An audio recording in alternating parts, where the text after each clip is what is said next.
Okay, I will talk about what AI brings to information disorder. Um,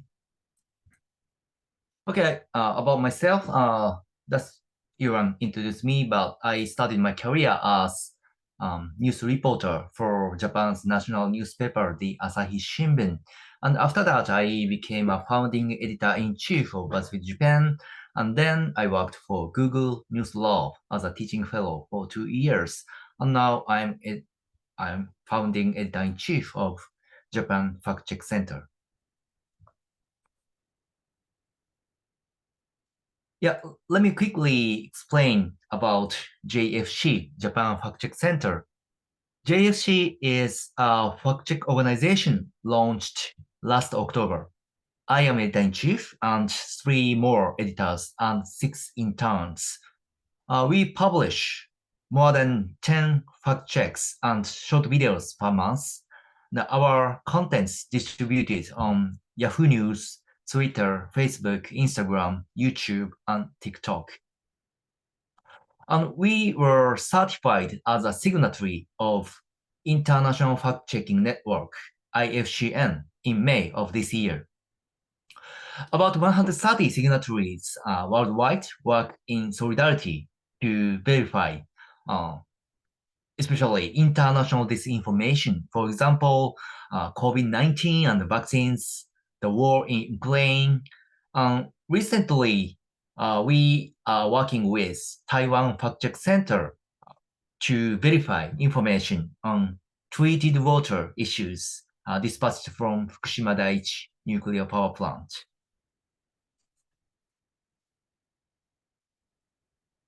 Okay, let's talk about AI, today's topic.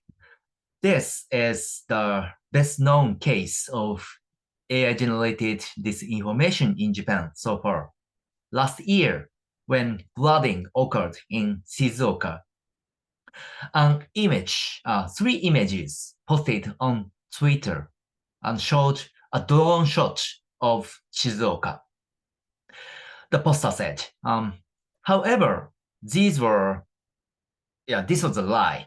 And these images were created by um, image-generated AI, which was a hot topic then. And that became big news when the Japan Fact Check Center and other organizations quickly verified it and found it to lie because it was the first case of disinformation using the image generating AI.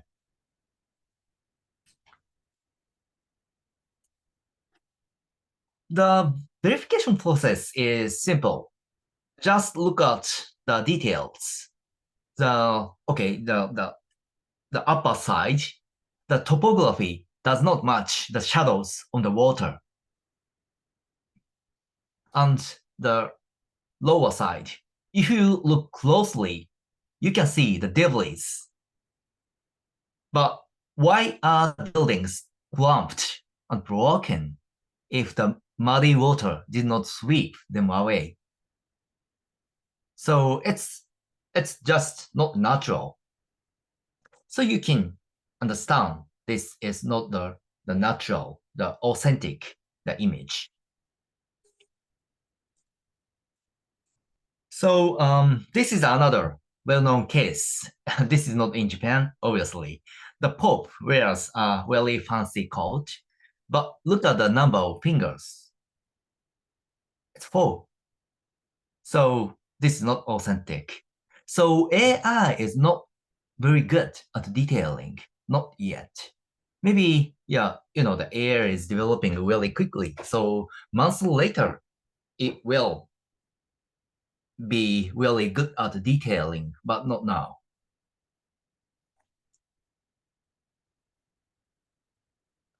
Okay, this is the another example. This is the Pentagon on fire, but this image is also a lie. But some news outlets, they were fooled into reporting a breaking story that explosion at the Pentagon and the stock price dropped. So for me, it's obvious. It's AI. And for you guys, so how do you notice this is a fake? So please write down on the chat.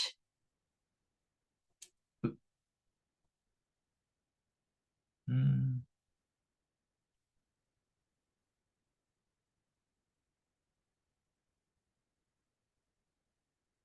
Oh, how can I? Okay. Oh, this is two. Hmm? Can you write down the answer? How can you check shadow of smoke? But it's hard to check the shadow. If the sun is shining from the the front side, you cannot check the shadow. Yoga gates. Oh, okay. Yeah, this is. Yes. Mm-hmm. Okay. Yeah, these are great answers. But the another really simple um, way to realize this is fake is you should check CNN. They are there for reporting this kind of breaking news. So if this is happening and it's true, the CNN will report immediately. So there are some news outlets, they are fooled. They didn't check the other reporting. That is a mistake. So for the internet users, the most of you don't need to share this image immediately. You just check. There are some mainstream media like CNN or New York Times. If they haven't reported, there is some reason not to report. Okay.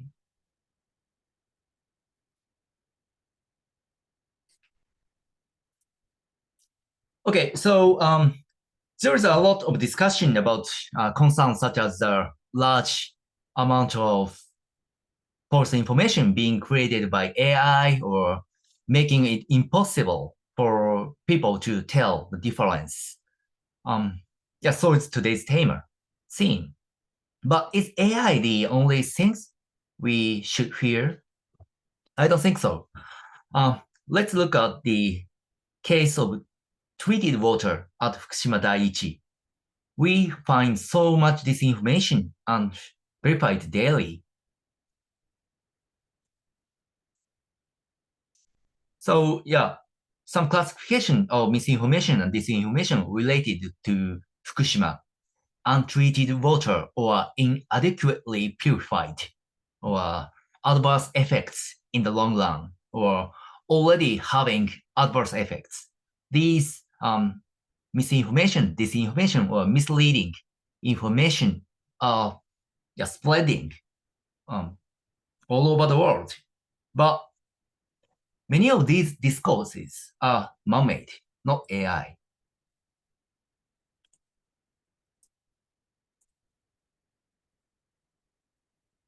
And there is another great example. This is about Great Kanto earthquake. It's occurred on September 1st, 1923, so 100 years ago. It happened, and it killed more than 105,000 people. And more than 1,000 of the victims were slaughtered by people, not by the earthquake itself. Most of them were Koreans. The massacre was triggered by unfounded rumors like Koreans rioting over the earthquake or they are setting houses on fire. So these baseless rumors um, made people angry, made people mad, and killed the Korean people at the time. More than 1,000. So at the time, it was 100 years ago. So there was no AI or there was no internet, but still people are fooled by this information.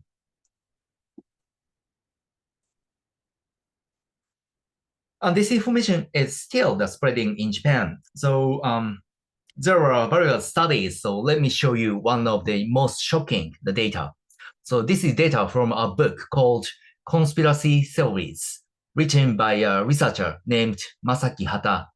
Um, it says over 20% of people believe in conspiracy theories to some degree. For example, that the government is involved in the murder of prominent people, or a small number of unknown groups control the world, so so-called deep state, or the spread of disease is due to organized crime. It's about COVID-19. So these um, conspiracy theories, the Japanese people, about 20% are still believe. And this is another data about media literacy or news literacy. Now, literacy in Japan is low compared to other countries.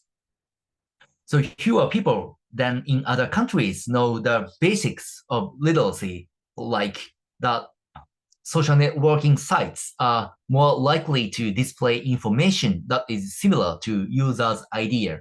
So so-called filter bubble or echo chamber. So these keywords, these basic keywords, the Japanese people are less has the less knowledge than the other countries. So Japan is, I can say, the vulnerable, the country, the people.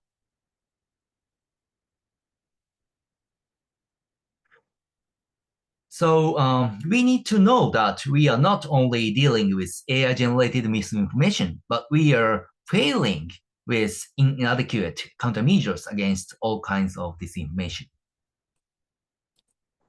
And of course, this does not mean that we do not have to worry about AI. Um, as we can see from Ukraine, in the world of international cognitive warfare, the proliferation of disinformation utilizing new technologies will continue to increase. Some of you may know this report from Logically, an analysis of how China is expanding its narrative on Fukushima. Some of these narratives are based on accurate facts, and some are not. Um, by what accounts, social accounts, are they spread and amplified? So how will AI influence this? So we need to consider that point. This is a photo of Global Fact 9, an international event on fact-checking that I attended last year. IFCM, International Fact-Checking Network, organizes it annually. This year, Global Fact 10 was held in Seoul in June. And many engineers also participate, not only the fact checkers. The technology in the fight against disinformation is super important. And three main fields are noted: the identification, verification, and distribution. Um, Research on the use of AI for these three areas is progressing in many countries, and several tools have been developed in Japan as well. This is the tool now JFC is planned to start to use. It's created by Medan. This is a UK-based non-profit organization. This tool is to, okay, for example, we will create a bot on Line messaging app, and we will use Medan's tool to connect the bot with a database of articles JFC has verified so far. And when the Line user queries JFC's Line bot about this information they found, the AI, Medan's AI will automatically reply with the most similar past verification cases. So this is the use of AI to counter this information. Yeah, I want to conclude my presentation. In closing, I would like to emphasize again that AI is a problem. But it is not the only problem. And the problem of the large amount of false information that AI produce can only be solved by AI. And when considering the issue of information disorder from a larger perspective, what is essential is cooperation by all parties, um, like fact checkers, the engineers, the researchers, educators, and science communicators, platformers, policymakers. And we should share our knowledge and discuss and create better measures. That is why this kind of forum is really meaningful for all of us. Thank you.